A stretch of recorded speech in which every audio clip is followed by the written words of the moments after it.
I want to talk about Pantalone, ninth of the Fatui Harbingers. You might not know much about Pantalone. The most we've seen of him is in that one Fatui Harbinger trailer.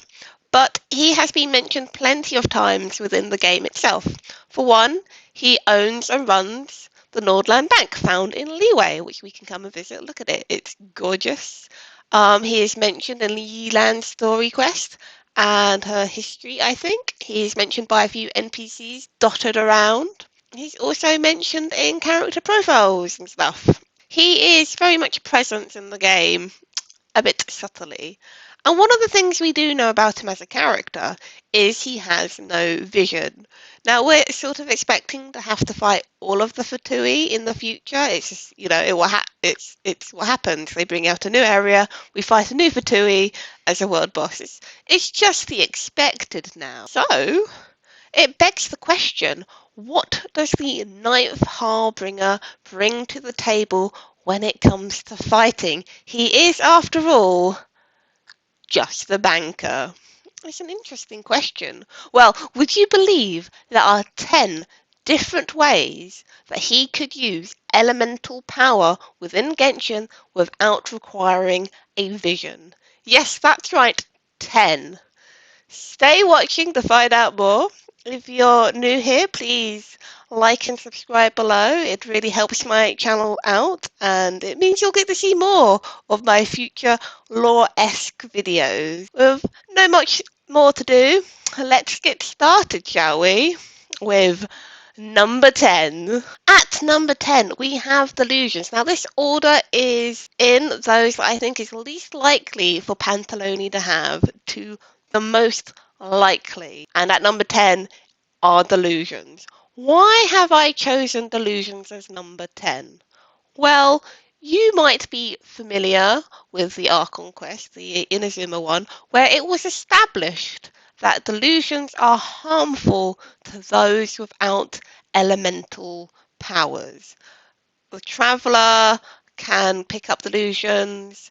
Rosaline, the Rosaline can harness her delusion because she had an elemental power.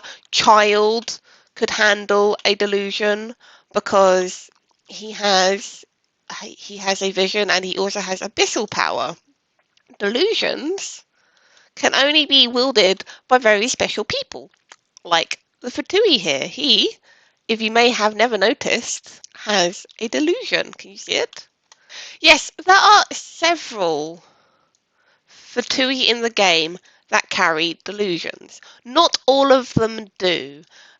The Cicerone mages have them, the Mirror Maidens have them, and the Pyro agents have them. There they are, right there on your chest. And as he nicely demonstrated for them, they do mimic vision-like powers. He has the whirly blade, he turns invisible, they have like a shield. I think maybe the pets count as part of their vision abilities, and the Mirror Maidens have the mirror stuff. They have vision-like abilities. Now, we don't know too much about the Fatui and the delusions besides the Harbingers, the two that we know that have them, have a special background before acquiring them. But it is alluded to several times that the Fatui agents are modified humans, that they have been experimented on and enhanced to be able to use delusions in the first place.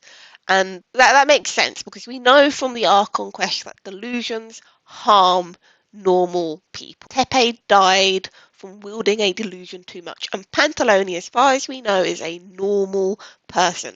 Now, arguably, there could be a super special delusion made for him that wouldn't hurt him, but from all we know so far on delusions, if Pantalone was to use one without being modified like the agent, then I feel like he wouldn't have one. I feel like he would be aware enough that having one would harm him. Now, all his companions, I'm pretty sure, have something special about him, but in the lore, Pantalone is meant to be a normal human, and for that reason, I think it's the least likely that he has a delusion.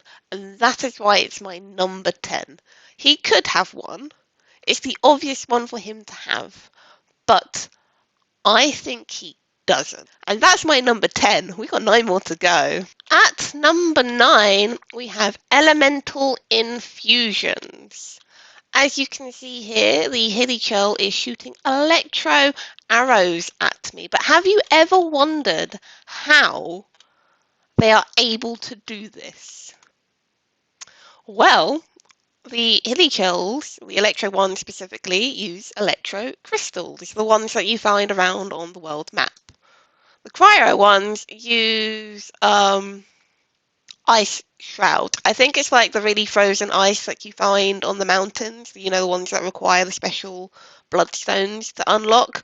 I think that's what they're using when they refer to this. It's super cold snow, but it's so cold that it has cryo infusion in it.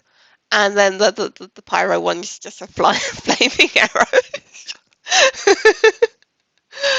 um, but that said, firstly, the cryo and the electro, they use reagents which you can find out on the field, which is why this is quite high up at number 9, because it's using natural resources that you can just find dotted around the vat to use elemental power. But as we can see, it does do elemental damage. It applies elemental stuff, and it's quite possible theoretically that he could use these things as weapons in some way, similar to how the Hilichurls use them. I think it's very unlikely, but it's possible, and that's why it's number 9. At number 8, very nicely demonstrated here by the Samachurl, is shamanism. Yep, that's what I'm calling this, shamanism. It's what it kind of sounds like in the description, because we can't argue that this is elemental power. They are using a form of elemental power that doesn't require visions. It's not like the slimes and the flowers, which are just infused naturally. They are using magic. We're witnessing them using magic. I don't think Pantalone's using this necessarily, or would use this, because it seems, it's a cool thing. But it is another type of magic in this world, which means it's theoretically available to any character. Now, it says here in the description that through their experience and memories has guided them towards gaining power over rock and stone, which is why I feel like that it is shamanistic kind of power, that they are drawing upon the power of the land somehow. They use like chanting, like they're meant to look shamanistic with the whole get up, this tribal aesthetic that they've got going on. Like and they are called Samachurls. So yeah, they have a unique type of magic, and we don't know how it works. But who's to say that if you knew Hilly that you wouldn't be able to copy it by, I don't know, going into the mountains and learning about the elements in a more natural way? Who's to say? At number 7, we have abyssal magic. This is established as existing in the world with the Abyss Heralds. It says specifically in the Violet Lightning ones that they are scholars of the Abyss. It says in the Pyro one that they're wielders of abyssal fire, which suggests that's like an abyssal magic to me. Arguably, the abyssal mages also use abyssal magic, but I think they're different from the abyss lectors, and we'll get to those in a minute.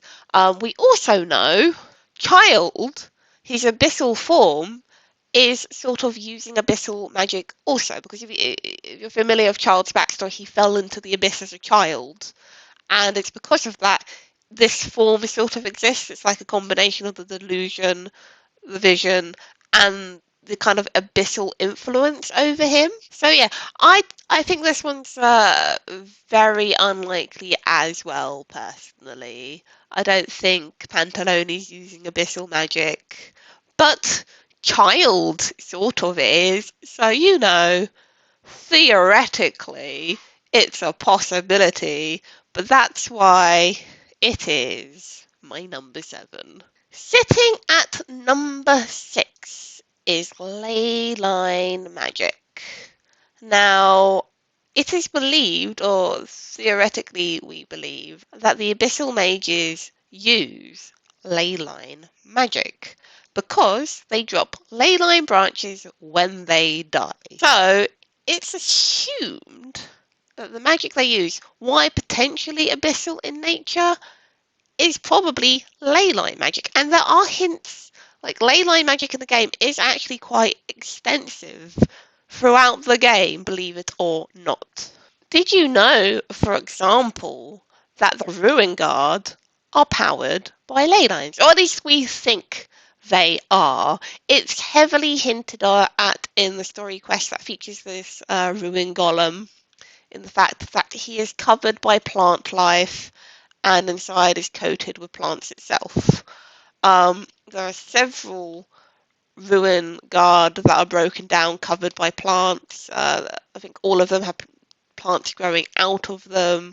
Yeah, it's heavily implied that the Ruin Guard are powered by ley lines because people who have looked into them can't find a noticeable power source or can understand how they work. So it's kind of thought that they draw upon power within the ley lines to keep them going, which is why they are still functioning centuries after they were built and mostly destroyed. It's not just the Abyss Mages. Another example of ley line magic is Scaramouche. He is created by a ley line branch. He is, well, from a ley line branch, he is using Conria magic, which we know they use the ley lines, such as the Ruin Guard, but also he is a puppet from the technology. It isn't a far stretch, I think, to assume that Scaramouche is powered by ley lines, just like the Ruin Guard are. Just because of what he is made of, his ability to interact with Irminsul. I think not on like obviously the same stretch that the Abyssal Mages are, but yeah, I think he has some ley line magic keeping him moving. And the other person who I think personally uses ley line magic is the Traveller. Why do I think the Traveller uses ley line magic? Well, the Traveller naturally acquires resin.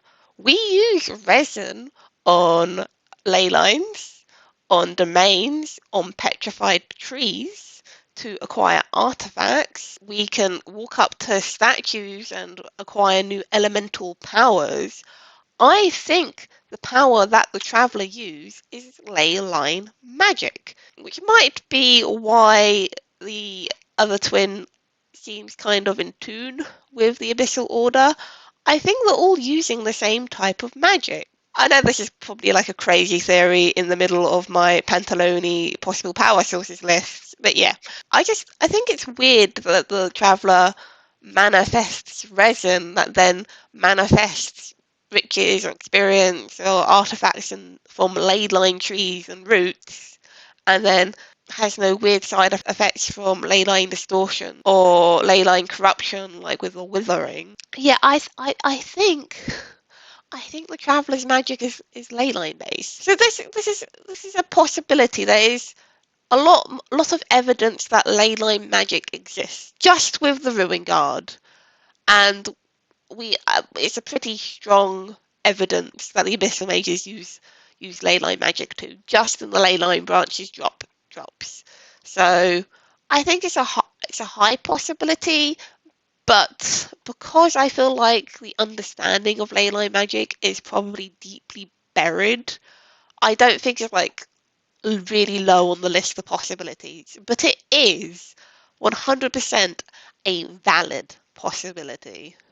At number 5, we have Kamuna art. Have you ever wondered how these guys are able to set their swords on fire? I guess you might not have thought about it too much until now, but they are using a very unique form of elemental power. Look at it. That is elemental power.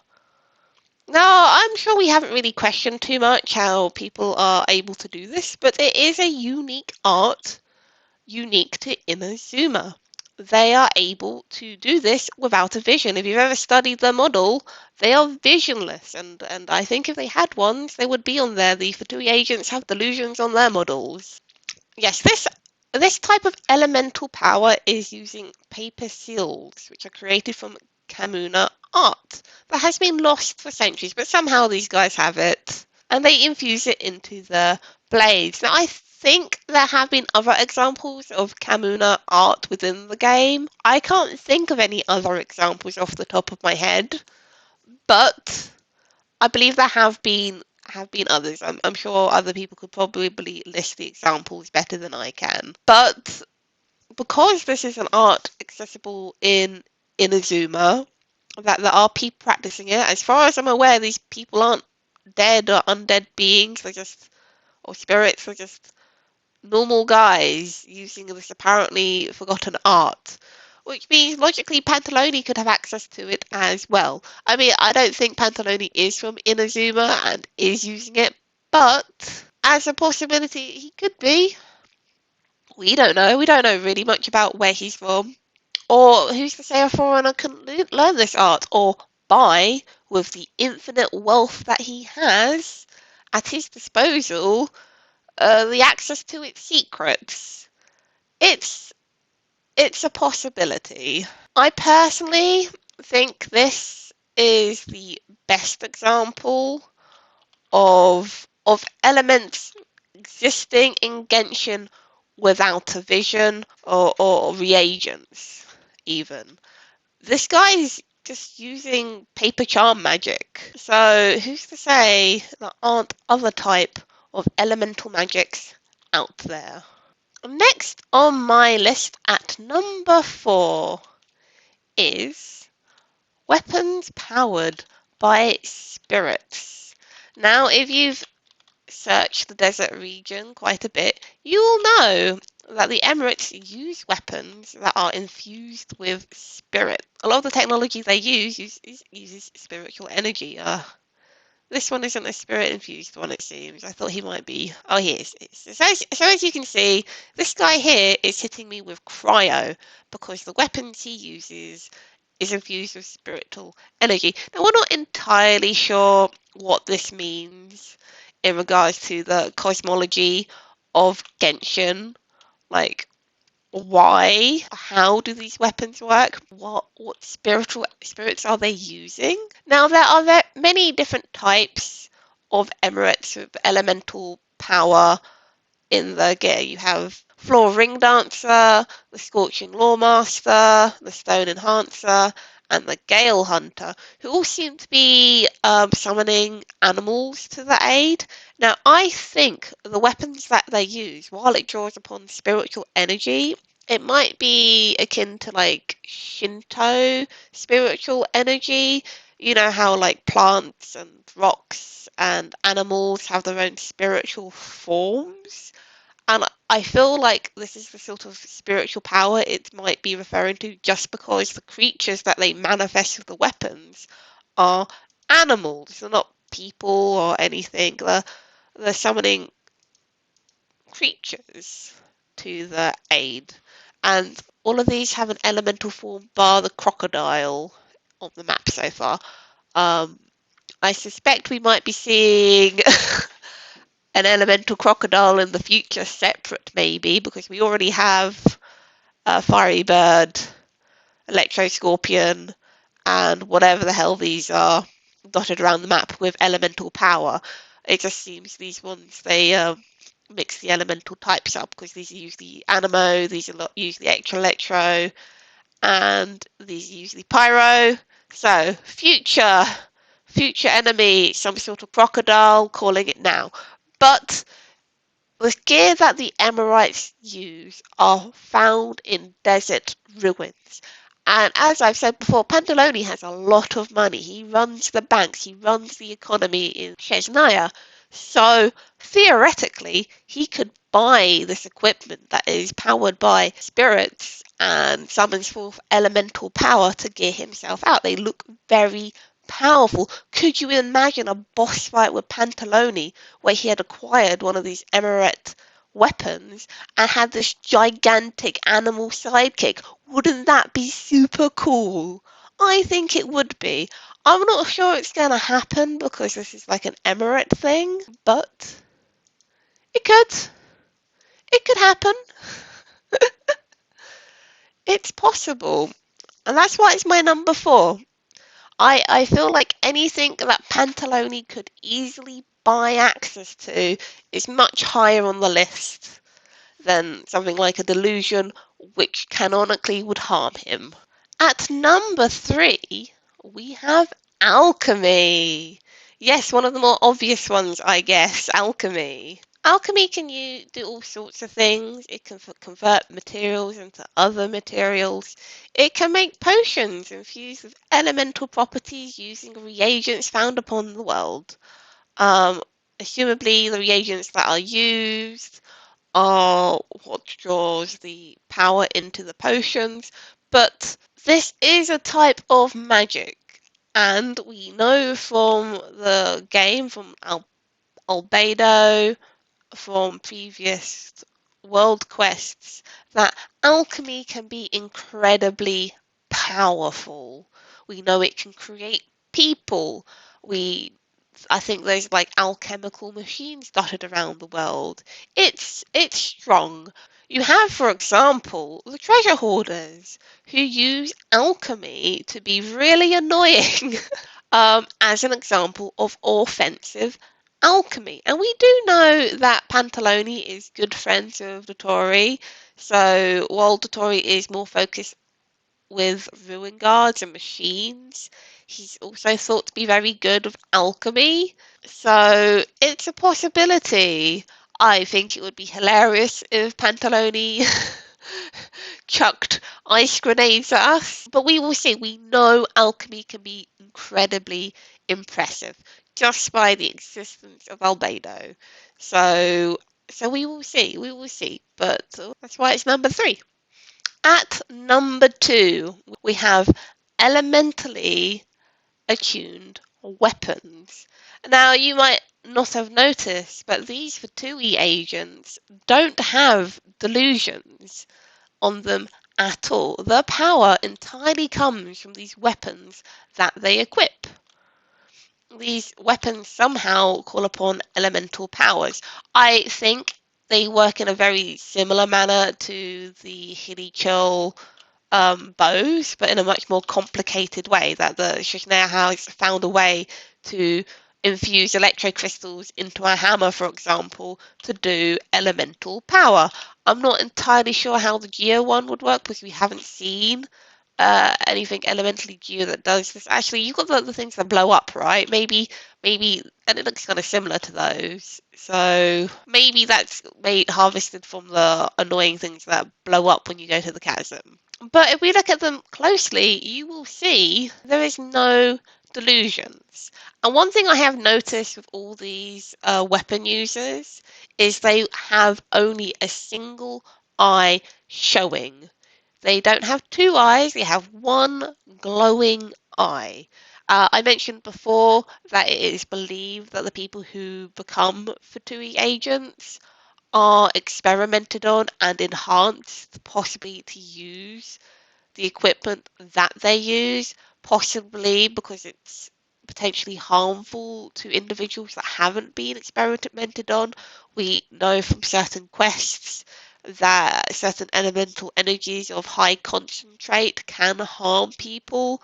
For example, in the teapot quest, when you're looking for those jade earrings, they have such a strong elemental power that it can harm normal people, but it wouldn't harm the traveller because the traveller is attuned to the elements. And I think it's probably the same with the fatui. I think these weapons, if they were used by a normal person, would hurt them, which is why I think all of the fatui are enhanced, whether it's to use a delusion or to use these weapons so that they are not hurt by them. Well, we don't know what the experiments to enhance them entail, but I guess as far as we know, it's all consensual. I think off memory. I can't remember where the stuff is. I think there's a lot in the chasm. I think there was some dropped in the Summer Odyssey event last year with the Fatui we met there. But yeah, I think this is a high possibility. I again, if you have to be enhanced to be able to use these weapons, maybe the possibility of Pantalone using them is less. I just don't think he would enhance himself. Like, look at these guys.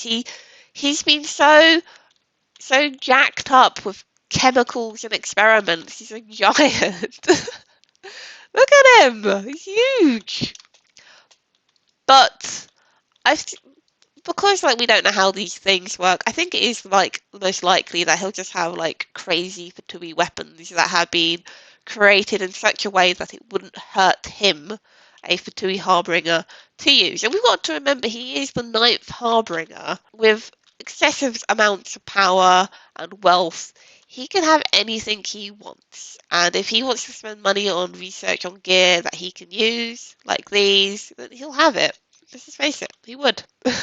And my number one elemental power source that Pantalone could use in the game, as established, is other.